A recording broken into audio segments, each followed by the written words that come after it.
For 2 years, I went to live with my grandparents, live on their farm.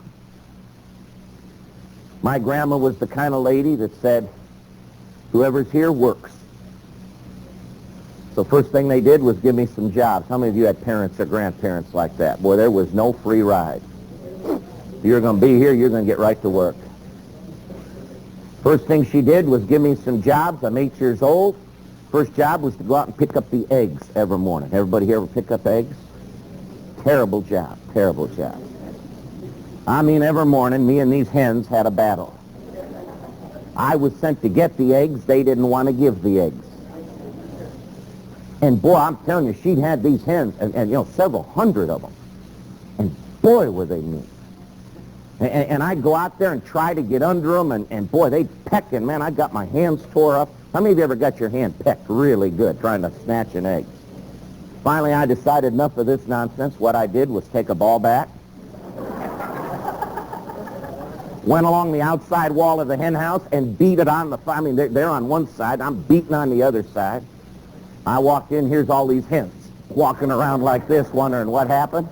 Man, I picked up all the eggs and got out of there. Every morning I'd pick up that ball bat, go bang, bang, bang, bang, bang, and all the hens would be walking around. After about 2 weeks, my grandma says, I don't understand, this egg production's off 90%.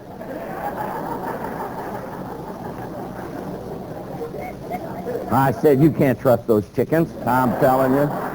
Just when you need them, they're not going to give it. The other thing my grandma wanted me to do was feed her pet pig. Now, my family was in the cattle slaughtering business. These farms had thousands and thousands of head of cattle on it. My dad and my grandfather killed 1,500, 2,000 head a week. And I lived on the feedlots where we kept all those animals. But amidst all of those cows, my grandma had these chickens and one pet pig. You say, how'd your grandma choose a pig for a pet? I don't know, but she did. That pig was mean. Two things people don't know about pigs. Number one, they're fast. How many of you know a pig can move? Boy, I mean, pig gets at you, boy, you just don't mosey away from them. They're quick and they're fast. Number two, they bite. How many of you know that? I mean, they bite the fire out of you. Mean, mean pig. And man, I'd have to make this disgusting stuff called swill. They'd take all the scraps, put it in with grain and meal, and then you'd add old sour milk and water, and you'd stir it all up, a disgusting mess. Looks for all the world like the stuff they buy babies to feed them. Like it looks like swill. You fix it all up, you go out, you give it to the pig, and you know that pig would chase me, give me trouble, give me aggravation.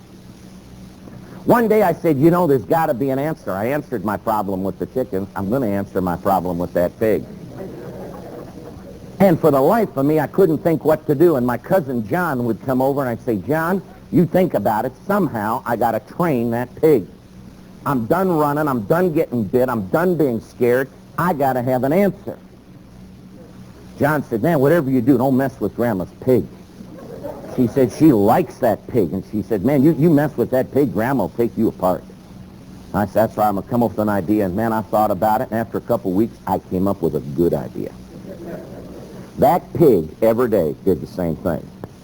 Harass me, eat, and when it was all done eating, it would waddle over, big old thing, waddle over next to a metal fence where there was a little low spot where water would lay, and then it'd mosey in. How many of you ever seen a pig mosey in? They got a way they can back in, they hunker down, and it would plump down, and then it would lean over against the fence and go to sleep.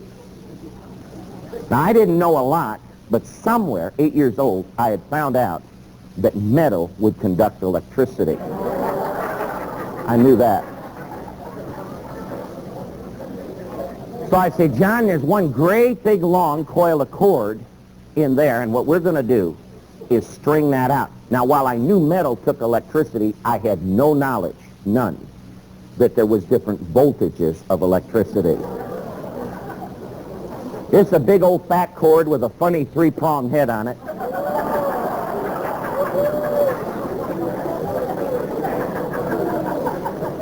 And it would only fit one socket in the barn. But I only needed one. I said, John, we're going to run that out, hook that up, And I said, what I'm going to do is when that pig lays over, I'll get in front of it, and then, John, you plug it in. And I said, what we'll do, and these were my words, I said, John, we will put the fear of me and the Lord in that pig. I said, he's got to be looking at me when you plug it in, because I want him off my back. John said, man, David, you're going to mess up Grandma's pig. I said, John, we're not going to mess up the pig. Trust me. Trust me.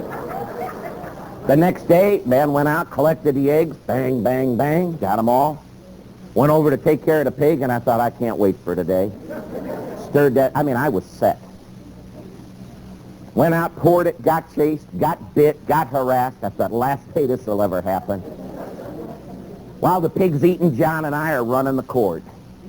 Man, we're taking it out, and it's really too good to be true. There's bare wire on the end. So, I mean, we just wrap it around there. I said, now, John, you stand inside, and you plug it in when I yell now.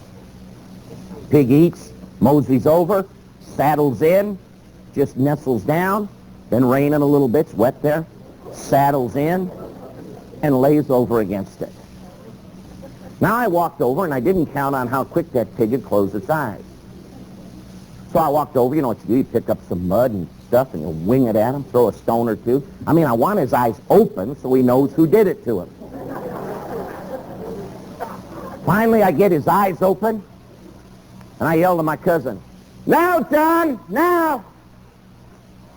And old John plugs it in. What happened in the next 60 seconds was unbelievable.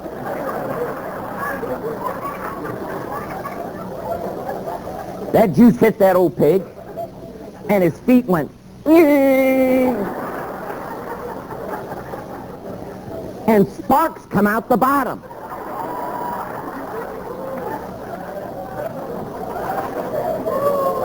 That old pig's tongue went, and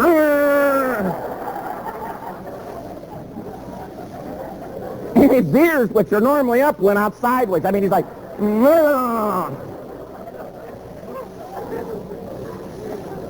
and smoke is coming off the pig. Smoke. All right, John, that's enough. Little did I know when John plugged it in, he got hit with 220. John is on his back, not hurt, but scared to touch it. All right, John, that's enough. John, that's enough. Finally, he gets enough nerve to pick up a stick and pull it out. Time he gets it out, the pig is permanently, he is gone to pig heaven. His legs are out like this. His eyes are like this. His ears are cocked. And his tongue is stuck out. John come out and he said, you killed Grandma's pig. I said, I didn't plug it in. I said, you're in a heap of trouble, John.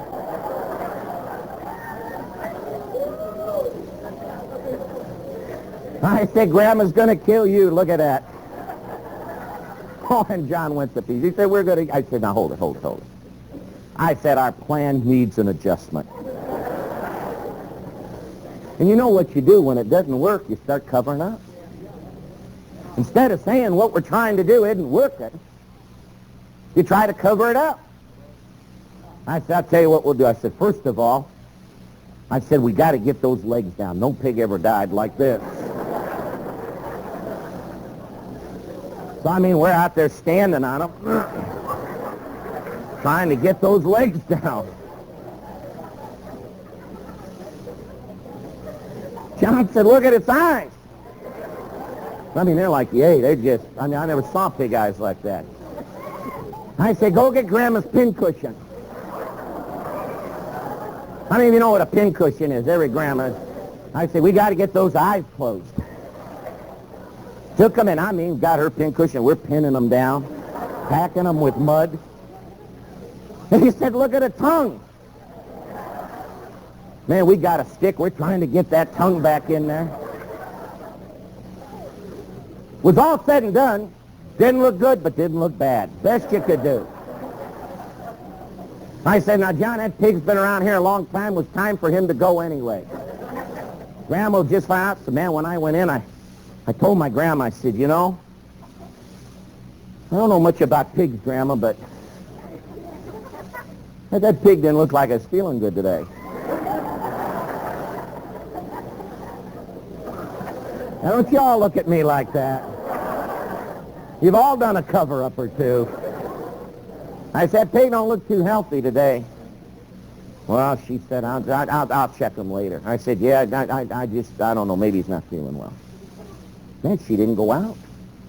Next day, John, man, what are you going to do, David? He's still there. I said, John, I'll handle it.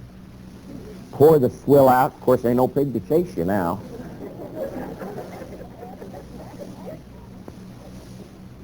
I went and told my grandma, I said, you know, he ain't eating like she always does. You ought to come take a look. Man, she went out to the pig yard with us. I said, right over there, see if she's sleeping. My grandma walked up and she said, well, that pig's dead. I said, no kidding.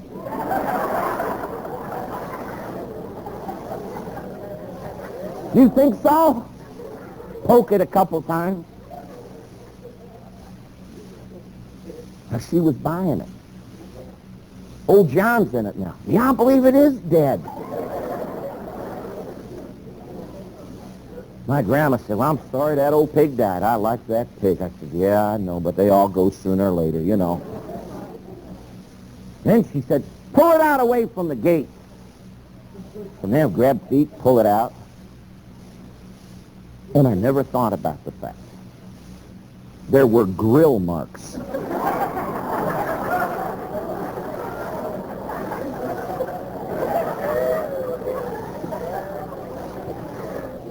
I thought of everything except we smoked her. She said, look at that, there's grill marks. I said, might have been lightning, you know. My grandma said, it ain't raining lightning. Old John went to pieces. Oh, we killed your pig, I said. I've been trying to cover for him, Grandma, I'm telling you. You listen to me? I wish in my life that would have been the last time I ever tried to make the wrong thing work.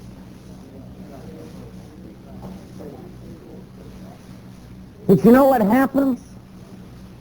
There's just something inside of us that once we try something, we feel like somehow we got to make that work, even if the Bible says it won't work. And across America tonight, there are churches who have dedicated themselves to trying to accomplish what God says cannot be accomplished, but boy, are they working a cover-up.